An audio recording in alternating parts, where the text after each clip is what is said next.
Fortnite boys. Today we are back in Premiere Pro with another tutorial.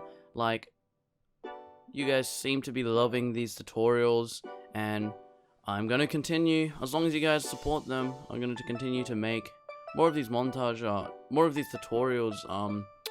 I just love helping you guys when you're starting to edit, because I remember how much of a struggle it was for me, and how long it took me to find out all the different tips and tricks and like effects. And so in this video I'm going to be showing you guys the 3 most used effects in montages. So this is mainly for Fortnite montages, but this can be anywhere from COD Modern Warfare montages, Valorant montages, Overwatch montages, literally anything. You can just use this in any day videos as well. But yeah, these are 3 most used effects, and let's get right into it. Okay, ladies and gentlemen, so first things first, you want to load up a Premiere Pro project, get all your clips and music imported, and get this all set up on the timeline. If you guys don't know how to do that, go ahead and check out my Basics of Premiere Pro tutorial. There it basically shows you all the basics as included in the title. But yeah, it's just a really good guide for starting with Premiere Pro, and if you don't know any of the basics, it's just really helpful. So once you have all of that done, the first effect I want to teach you guys is called speed remapping.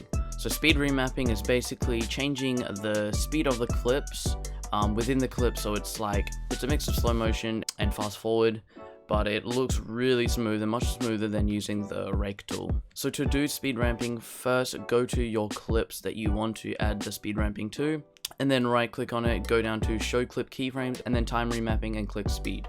Go ahead and do this for all the clips you want speed remapping on. So I just want these 2 clips here, and what I'm planning to do is I'm going to have it sped up until I pull my gun out, and then as I'm pulling my gun out, I want that to be slow motion, and then once I hit the shot, go back to normal motion, and then after the shot, go to slow motion, if that makes sense. And then basically I'm going to have it really sped up between these 2 clips, so it makes a nice little transition. So to get started, go ahead and select your clip and go to effect controls up in the top left. And then once you are there, as you can see here, I have speed keyframing checked. And basically what I'm going to do is I'm going to go to the area where go to the point where I want this fast forward to stop. So that's going to be right here where I pull my gun out.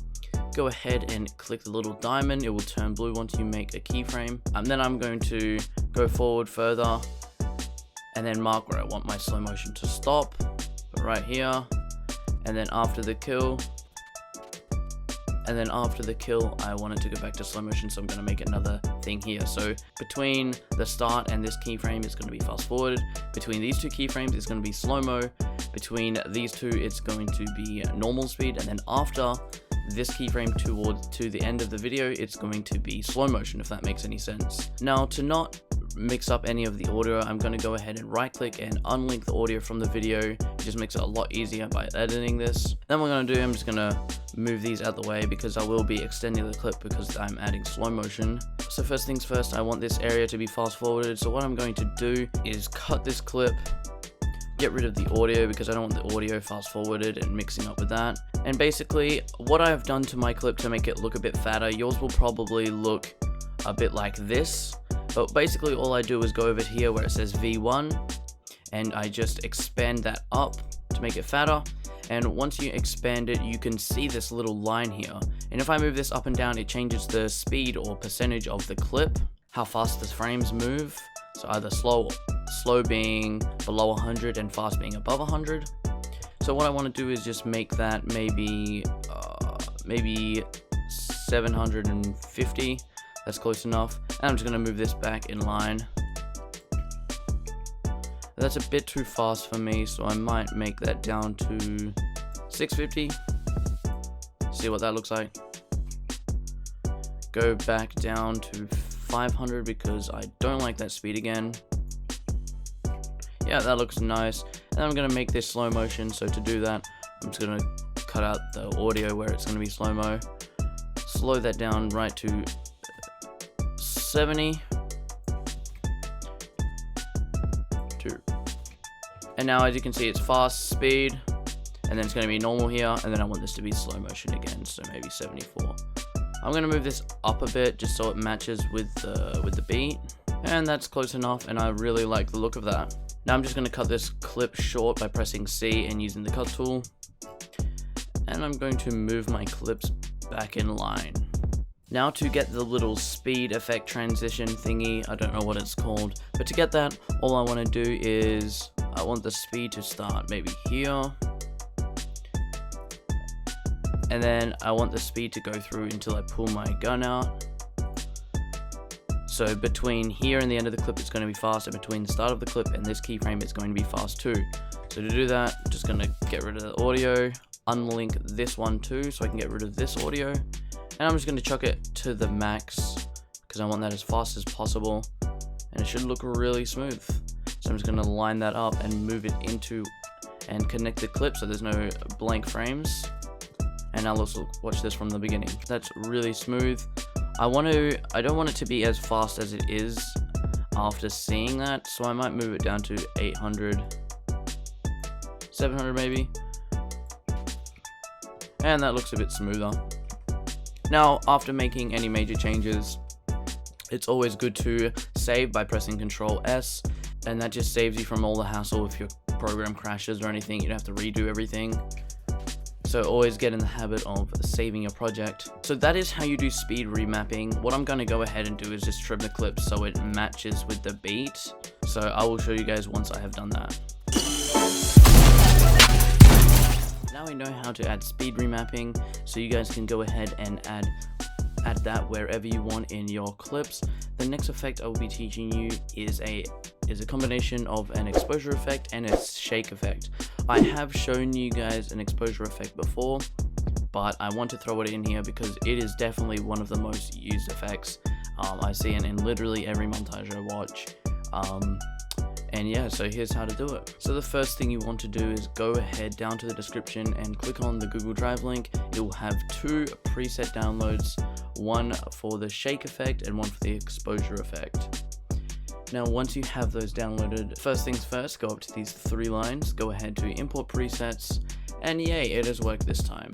Now go ahead to your downloads and find where you downloaded those 2 files, and go ahead, find those files and click open. I already have mine imported, so I do not need to do that. But once you guys have that, you should be able to click the drop down menu right next to presets, and you should be able to see it in here. As you can see, I have my exposure effect and my shake preset. Now to apply these, go ahead and create adjustment layer by clicking this new item icon, going to adjustment layer, and just press OK on that. Once that is created, go ahead and drag that onto your clip, and I like to cut mine to about 11 frames, so 1, 2, 3, 4, 5, 6, 7, 8, 9, 10, 11. Now that one is for the shake effect, and I'm going to, as soon as I get the kill, as soon as I want the shake effect is where I'm going to place my adjustment layer, so I'm going to go ahead and chuck that on. As you can see, I have a shake effect now. As you can see, I have the shake effect now. Now what I want to do to add the exposure effect is drag another adjustment layer on top of this adjustment layer and make it slightly larger than the shake effect. So this is how I have mine, and go ahead and drag your exposure effect onto this one. And now to line the exposure effect perfectly with the shot, go ahead and select that adjustment layer, go to effect controls, scroll down over here, and you should see these 3 keyframes. This middle keyframe is exactly where the flash is at its highest point, so you want to line that up with your kill. So my kill is right here, so I'm going to move this, so I move this over to here. And if I want to make the flash a little bit faster, I can move these clips closer to the center. And as you can see, it's just a little flash. I just want to leave mine how it was, and that looks really nice. So the next effect we will be adding is called RSMB, or motion blur, as you guys might know it as. Basically what this does is pretty straightforward. It basically adds motion blur. So whenever you're moving your camera angle around on the screen, or your character is like running or anything, that will all be like adds a little bit of a blur effect, and this is really a popular effect. I don't think I have ever seen a montage that doesn't have this effect. So to install the RSMB, first you want to download a thing called WinRAR. The link will be in the description. So once you have WinRAR installed, go ahead and click on the link to the RSMB download, and it should take you to this site. Just don't click anything until you get the skip button up here. Go ahead and click skip, and then it will take you to a mega file. Once you get this mega file, go ahead and click download, and it should download up here. You don't need to sign up or anything, just let it download. Now as you can see, it pops up down here as a RAR file. Now go ahead and just drag this onto your desktop, get rid of that. Now that I have this RSMB file on my desktop, you can go ahead and right click and click extract here, and you should have 4 files pop up.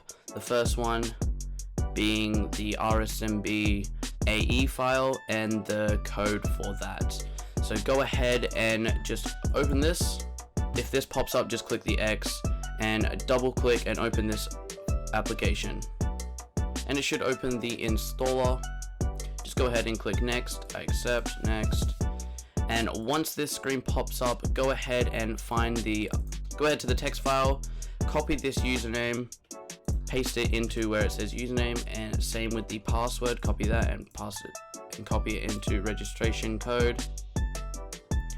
And then once you have that, go ahead and click install Pro GUI version. I actually have this installed, so I don't need to do that, so I'm just gonna go ahead and close that. Okay, so once you've installed your RSMB, go ahead and restart your Premiere Pro. Make sure you press Ctrl S before and save all your progress, and then go ahead and just press the X. Once you have your Premiere Pro launched again, go ahead up to the effects panel and go into the search panel and type in RSMB. And you should have the 3 different RSMBs pop up under revision plugins. Now all you want to do now is drag the one that just says RSMB, but I'm pretty sure they're all the same. I like to just use the RSMB, so go ahead and drag that on all the clips you want RSMB on. For me, I'm going to chuck it on everything, so go ahead and do that. And as you can see, this bar up here will turn red. This is because it's a pretty full-on effect. So because it's red, it means it's going to be choppy when you play it back. So to watch it back nice and smooth, go ahead and press I at the start and go to the end and press O, and what that does, it creates these little brackets around it. Now go up to sequence and then render into out. Okay, so now that it is rendered, the little bar up here should be green, and you can watch this back nice and smooth.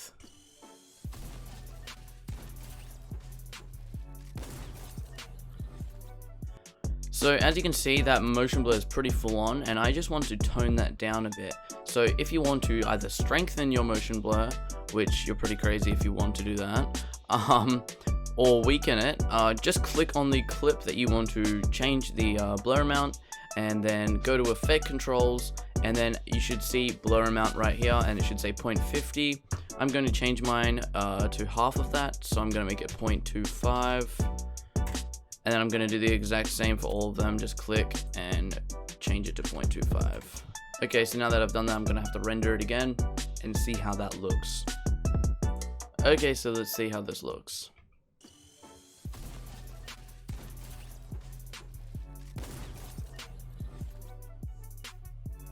Alrighty, so that is pretty much those 3 effects. Now to just fade out the end of this video, I'm going to add a little thing called dip to black. This comes with your Premiere Pro. It's just a default effect, so you don't have to install it or anything. Just go ahead and search up dipped to black. It should appear under dissolve. Go to dip to black and just drag and drop that at the end of your last clip. And I'm just going to hover over the left of this.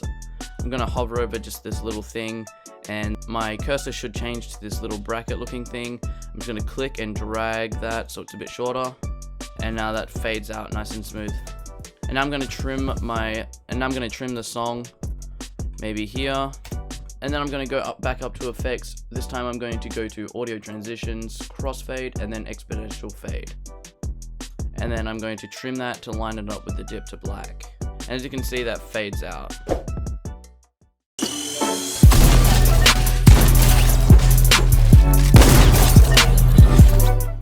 Okay guys, so that is pretty much it for this one. I hope you guys found this really helpful and informative. As always, make sure to leave a like if you enjoyed, and if you want to see more content from me, go ahead and subscribe. We're almost at 2K, which is kind of insane. As well, make sure to turn post notifications on. Go ahead and check out my Instagram. I do live updates and I notify you guys when I'm posting. I also post highlights up on my Instagram. Go ahead and leave a comment as well on what you guys want to see more of. And without further ado, thanks for watching guys, and I'll see you next time.